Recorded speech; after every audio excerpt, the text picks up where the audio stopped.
wie baue ich mein Roadbike um damit Triathlon zu machen? Macht das überhaupt Sinn oder nicht? Um das geht es eigentlich jetzt in diesem Video.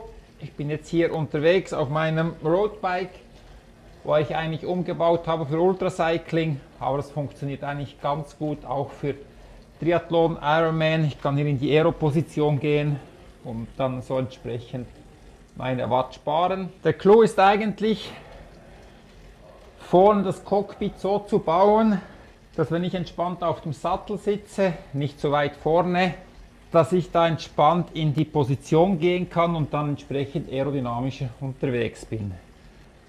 Oder eine gute Faustregel ist eigentlich mit der Faust, dass die Faust gerade zwischen Pad und Knie noch dazwischen passen. Wenn das funktioniert, dann bist du sicher mal gut unterwegs. Ob jetzt das Pad hier unten ist oder hier oben, spielt da nicht so eine Rolle. Heißt natürlich immer wieder, wie tiefer, desto aggressiver. Wenn ich das fahren kann, kann ich natürlich tiefer gehen. Wenn ich vielleicht noch nicht so viel Erfahrung habe, macht es durchaus Sinn, auch eine negative Überhöhung zu haben, um so den ersten Ironman zu finishen. Wir schauen uns noch auf dem Video an, was es eigentlich heißt, so zu fahren oder eben so. Hier sehen wir es jetzt etwas genauer. Wenn ich da in der Aero-Position fahre, wie gesagt, ich könnte da ruhig noch etwas tiefer gehen. Müsste jetzt aber nicht unbedingt sein, weil wenn ich in dieser Position 180 Kilometer fahren kann, werde ich da relativ viel Watt sparen. Gegenüber, wenn ich dann so nach 100 Kilometer an Oberlenker fahren muss, weil ich es dann halt hier nicht mehr aushalte.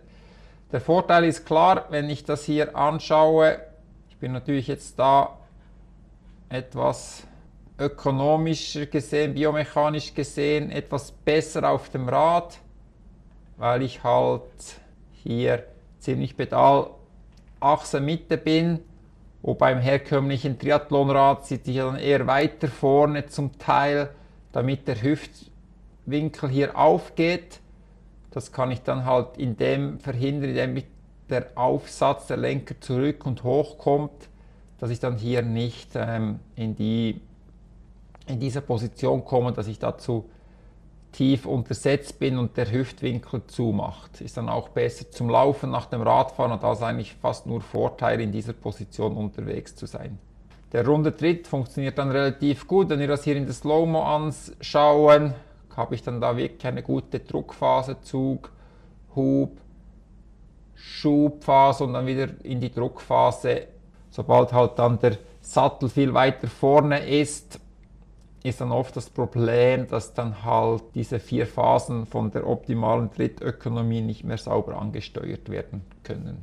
Von der Seitenansicht, wenn ich da jetzt in der Aero-Position bin, wieder viel tiefer als der Kopf dann schon ist, die Arme sind dann auch natürlich enger, weder hier in dieser Position und so spare ich natürlich dann relativ viel Watt und komme halt dann entspannt an, weil ich dann halt nicht zu viel Druck hier auf dem Hamstring habe und der Hüftwinkel halt schön offen bleibt, weil ich halt mit dem Lenker zurück und hoch komme und der Tritt unterscheidet sich dann eigentlich auch nicht zur Aero-Position und Nicht-Aero-Position.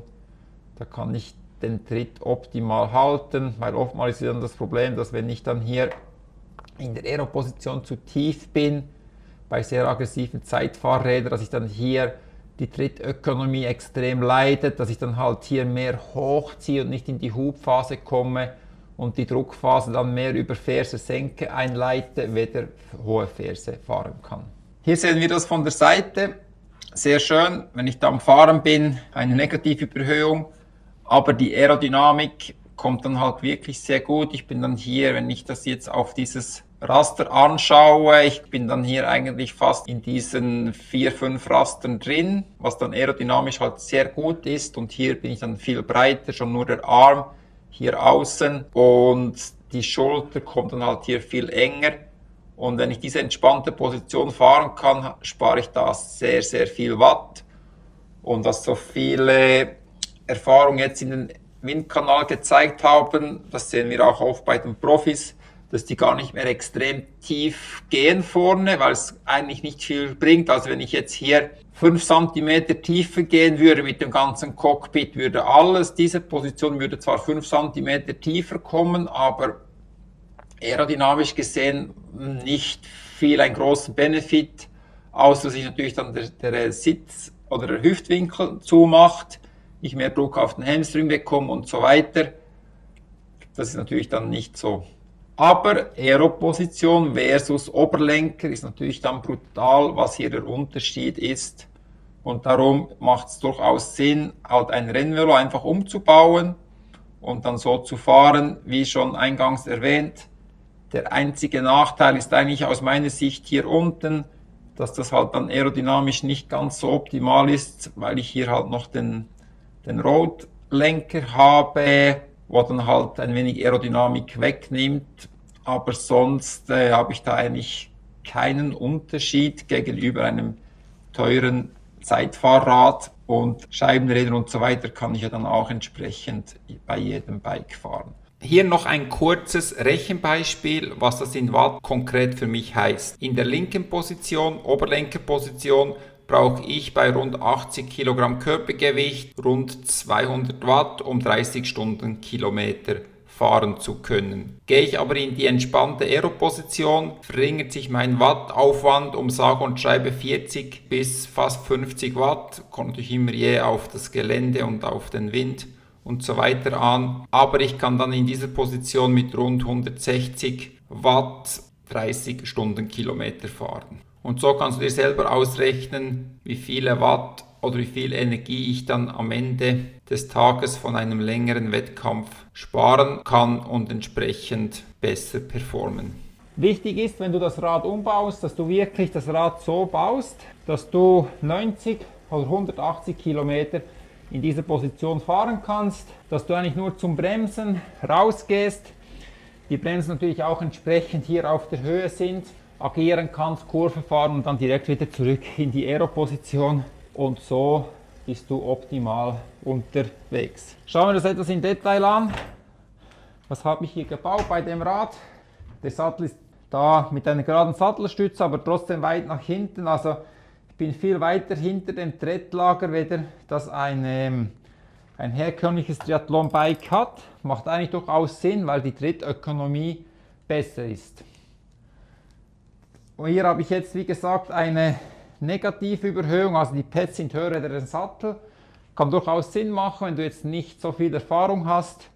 Ich könnte hier jetzt einfach die Überhöhung rausnehmen, auf 0 gehen und dann wäre ich vielleicht 3-4 cm tiefer als der Sattel. Wäre jetzt so eine Position, wo ich gut auf einen Halb-Ironman fahren könnte.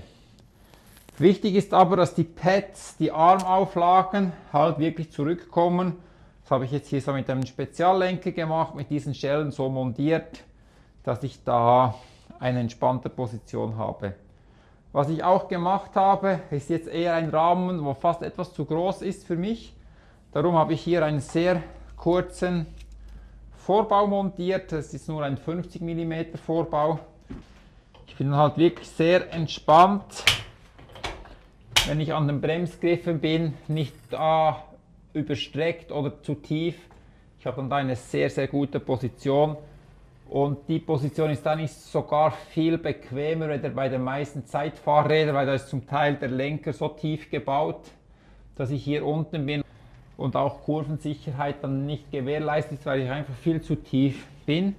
Und darum macht es eigentlich durchaus Sinn, ein herkömmliches Rennrad auf Triathlon umzubauen.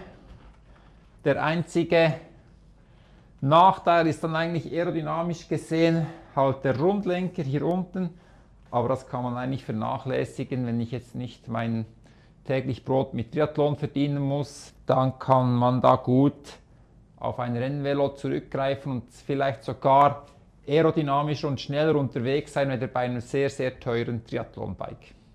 Zusammengefasst macht es durchaus Sinn, also ein Roadbike umzubauen und sogar hier etwas defensiver zu fahren, weil halt aerodynamisch gesehen du gar keinen großen Benefit hast, wenn du da extrem untersetzt bist.